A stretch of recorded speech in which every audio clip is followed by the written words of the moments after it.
ஒண்ணுதான் எஸ் அப்ப ஒண்ணு நீங்க எல்லாம் ரெடி ओके उर्दू में बोलेंगे ना। उर्दू में ये मुबारकबाद सर कि आपने जो है तमिलनाडु का इंतखाब किया 25वें कौमी किताब मेले के लिए। तो बताइए सर कि इस मकसद के तहत आपने यहाँ पर कदम रखा। देखिए, ये वैनमबाड़ी में ही नहीं बल्कि पूरे तमिलनाडु के अंदर पहली बार कौमी कौंसिल बराए फ़रोग़ उर्दू ज़बान का ये कौमी मेला का इनेकाद किया जा रहा है। और जो इसका सबसे अहम मकसद है वो ये है कि तमिलनाडु के तमाम उर्दू वालों को ख़ास तौर पर और जो गैर उर्दू वाले हैं उनको भी उर्दू के डेवलपमेंट के लिए बेदार किया जाए और जो बेदार नहीं हैं उनको बेदार किया जाए।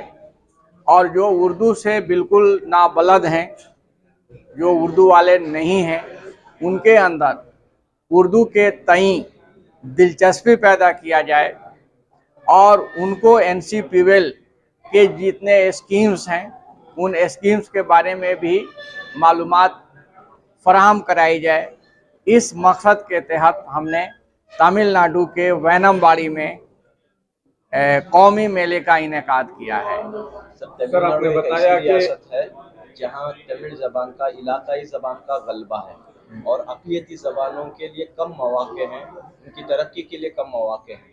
तो एक मकसद ये भी है कि इस कमी को दूर करने की कोशिश की जाए।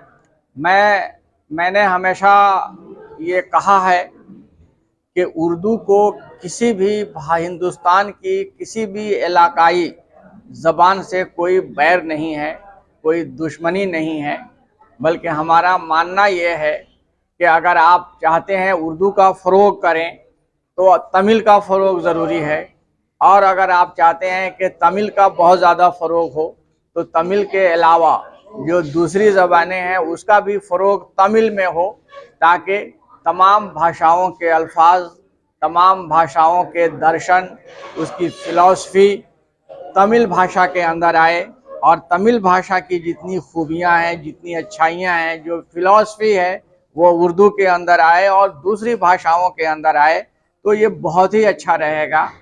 और उर्दू तो अपने आप में कुछ भी नहीं है, उर्दू तमाम हिंदुस्तान के तमाम भाषाओं का मिक्सचर है, तमाम भाषाओं को मिला करके उर्दू बनी है।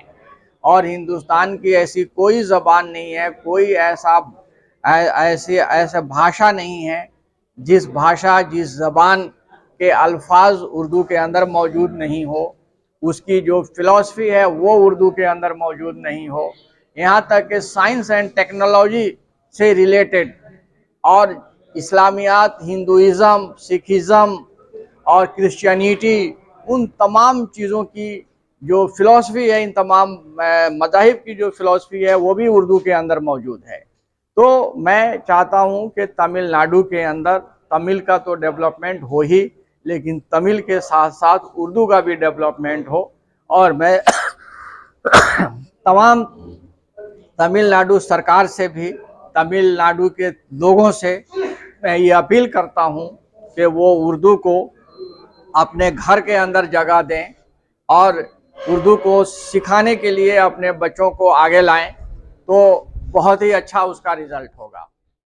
ज़बान के नाम पर नफरत, तासुब आम कर रहे हैं, टकराव की कोशिशें करते हैं, तो ऐसे अनासिर के लिए, ऐसी तंजीमों के लिए आपका क्या पैगाम? देखिए, ये जो जितने इस तरह के अनासिर जो नफ़रत फैलाने की कोशिश करते हैं ज़बान के नाम पर, मज़हब के नाम पर, उनका मोटिव कुछ और होता है। उनका काम है नफ़रत फैलाना, बांटना सोसाइटी को, लेकिन हिंदुस्तान के आवाम के लिए ये बेहद ज़रूरी है कि ऐसे अनासिर के बहकावे में नहीं आए। हिंदुस्तान के तमाम आवाम से मैं ये दरख्वास्त करना चाहता हूँ कि हिंदुस्तान के जितने आवाम हैं, चाहे वो जिस मज़हब के मानते हों, जिस सोसाइटी के रहने वाले हों, हिंदुस्तान के जिस खित्ते में रहते हैं, वो सभी एक हैं। इसलिए कि हर इंसान के अंदर जो रूह है, जो आत्मा है, वो एक ही आत्मा है, एक ही रूह है। और हम सब एक ही धर्म को मानते हैं, एक ही रिलीजन को मानते हैं। और हमारे पास जितने ज़्यादा भाषाओं का नॉलेज होगा, उतनी ही हमारा ज्ञान, हमारे अंदर जो इल्म है उसके अंदर वसअत पैदा होगी। इसलिए कि हर ज़बान के अंदर इल्म का एक समुंदर है, बल्कि हर ज़बान के जितने अल्फाज हैं, जितने वर्ड्स हैं, उसके अंदर एक तालीम की एक दुनिया आबाद है। लेकिन ये अलग बात है कि हमारा मुताला कम है, हमारी स्टडी कम है, इसलिए हम नहीं जानते हैं कि किस भाषा के अंदर क्या इल्म का ख़जाना छुपा हुआ है। तो हम सभी लोगों से ये कहना चाहते हैं कि जो इल्म के ख़जाने मुख्तलिफ़ ज़बानों में छुपे हुए हैं, आप उसको भी जानिए। और उर्दू, जिसके अंदर तमाम भाषाओं का अक्स मौजूद है, तमाम भाषाओं का एक अर्क है उर्दू, उसको अगर आप पढ़ते हैं, उसको अगर समझते हैं, तो एक तरह से आप हिंदुस्तान के तमाम भाषाओं के फिलॉसफी को भी समझेंगे और उसके अंदर जो खूबियां हैं वो भी आपको उर्दू भाषा को पढ़ करके आप मालूम कर सकते हैं। सर, आपने बताया कि उर्दू से नावाकिफ तबके के लिए उर्दू के तय करीब तर करने के लिए मुख्तलिफ स्कीमें हैं, तो क्या नौइयत की स्कीमें? जैसे कि हम एक कावा MDTP कंप्यूटर सेंटर हम चलाते हैं पूरे हिंदुस्तान के अंदर। और कंप्यूटर सेंटर जो उन लोगों के लिए है जो 10th 12th क्लास पास हैं, जिन बच्चों को कोई काम नहीं है, नौकरी नहीं मिलती है, कुछ नहीं करते हैं, तो वो हमारे कंप्यूटर सेंटर पे आते हैं। कंप्यूटर वो सीखते हैं, कंप्यूटर सीख करके उनको नौकरी मिलती है, स्किल डेवलपमेंट होता है, वो अपना खुद का कारोबार कर सकते हैं। और साथ साथ हम उनको उर्दू भी पढ़ाते हैं। उर्दू इसलिए हम ये कंप्यूटर सेंटर इसलिए चलाते हैं कि कंप्यूटर सेंटर्स पे जो बच्चे कंप्यूटर सीखने के लिए आएंगे, उनके लिए उर्दू सीखना कंपलसरी है, वो उर्दू भी सीखते हैं, तो कंप्यूटर के बहाने वो उर्दू भी सीख लेते हैं। इसके अलावा हम अरबी और फ़ारसी ज़बान भी पूरे हिंदुस्तान के अंदर सिखाते रहते हैं। अरबी में हम एक फंक्शनल अरबी का भी कोर्स कराते हैं। बहुत सारे लोग होते हैं कि जो अरबियन कंट्रीज़ में चाहते हैं नौकरी करना, तो हमने नागालैंड में ये देखा है कि नागालैंड में कुछ लोग हमारे पास आए और उन्होंने कहा कि हम अरबी सीखना चाहते हैं, और वहाँ के जो मकामी लोग हैं उन्होंने उन्हें अरबी सिखाई, और अरबी सीख करके उनको कई मल्टीनेशनल कंपनीज में नौकरी लग गई। और मैं ये भी चाहता हूँ कि आप लोग जो है सेंटर्स हमसे लें, उर्दू, फ़ारसी, अरबी, फंक्शनल अरबी का सेंटर लीजिए और उसको सीखिए, मल्टीनेशनल कंपनीज में नौकरी कीजिए।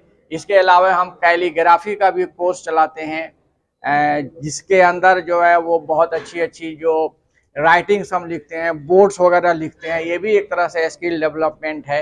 तो कंप्यूटर के साथ साथ हम कैलीग्राफी का भी कोर्स चलाते हैं पूरे हिंदुस्तान के अंदर, तो उसको भी हम इसी पर्पस से सिखाते हैं कि लोग कैलीग्राफी का हुनर सीखने के साथ साथ उर्दू भी सीख लें।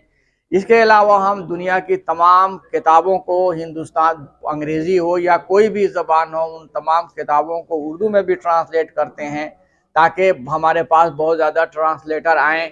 जैसे कि अगर हमने तमिल भाषा की कोई किताब को उर्दू में ट्रांसलेट करवाया और हमने 10 ट्रांसलेटर को तैयार किया, ट्रांसलेटर्स को, तो उनको देख करके और भी बहुत सारे लोग होंगे जो सोचेंगे कि भाई चलो हम भी उर्दू सीखते हैं और हम कम से कम ट्रांसलेशन का भी तो काम हमें मिल जाएगा। दूसरी बात ये है कि आप सब लोग मीडिया के लोग हैं, आप लोगों को पता है, मालूम है कि मीडिया में ज़्यादातर उन लोगों को तरजीह दी जाती है, उन लोगों को सबसे पहले नौकरी दी जाती है जो बहुत सारे भाषाओं को जानते हैं। तो इसका भी एक बहुत बड़ा फ़ायदा है।